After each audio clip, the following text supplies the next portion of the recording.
The first American farmers may have lived here in southern Mexico and Central America, an area we call Mesoamerica. By 1000 BC, civilization was emerging in Mesoamerica. Now we will look at one expression of that civilization, the ancient Mayas. These are Maya Indians today. Living in Guatemala and southern Mexico, they number in the millions.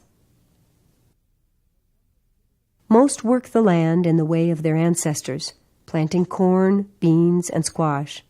For over the centuries, little has changed for the Maya. Some women even use the traditional grinding stones, the mano and metate, to grind their corn into flour.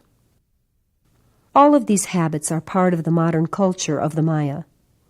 They are justly proud of their culture and their past, for it was the ancestors of these humble peasants who created one of the world's greatest civilizations.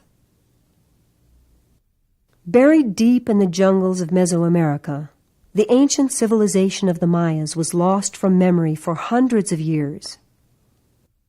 In fact, almost nothing was known of this lost civilization until 1839, when two jungle explorers discovered what seemed to be the remains of ancient walls hidden in the forest. As they cleared away the trees and vines, strange buildings began to take shape. One of the explorers, John Stevens, described the ruins as lost, buried, and unknown, never before visited by a stranger. He said, all was dark, impenetrable mystery. Fortunately, Stevens' companion, Frederick Catherwood, was an artist and made detailed drawings like this one of everything they saw.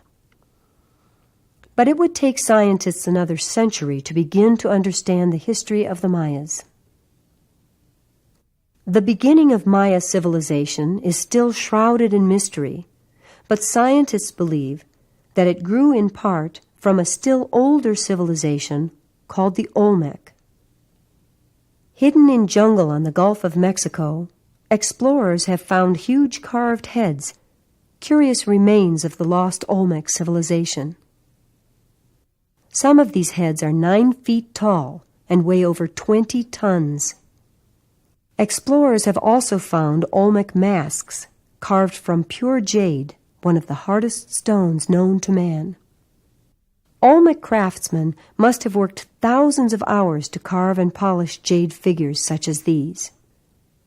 The Olmecs were highly civilized, produced fine carvings, and even had a written language, but mysteriously, in about 300 BC, the Olmec civilization disappeared. As the Olmecs passed from the scene, the Mayas, who had lived for centuries in these tropical forests, began to build a new civilization. By about AD 100, stone temples were beginning to rise above the trees. The Mayas lived here, in eastern Mesoamerica. They established a network of cities such as Huachactún, Bonampak, Palenque, and in the south, Copan. And in the center of this network lay the fabled city of Tikal.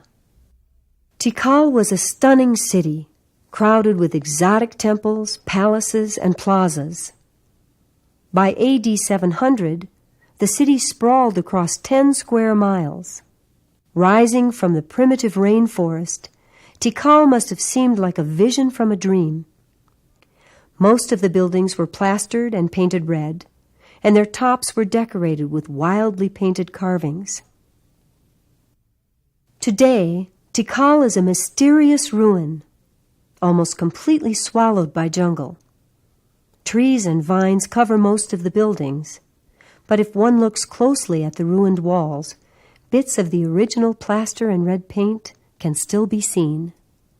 Hundreds of scientists, called archaeologists, have spent many years studying these ruins, searching for clues about the ancient Mayas.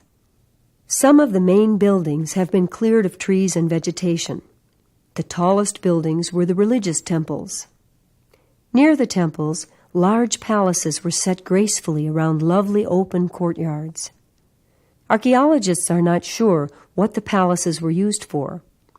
They could have been residential houses where the priests and rich people lived, or they could have been government office buildings used by the rulers.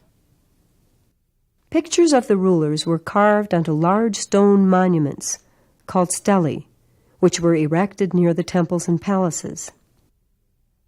The narrow court between these sloping walls was used to play a kind of sacred ball game. Every Maya city had at least one, and often several, of these ball courts. Ball games were played throughout Mesoamerica in ancient times. As in soccer, the game was played without the use of hands. A rubber ball was struck with the knees, hips, and elbows. Rubber came from the sap of the rubber tree. The Maya sliced the bark and collected the sap that ran out.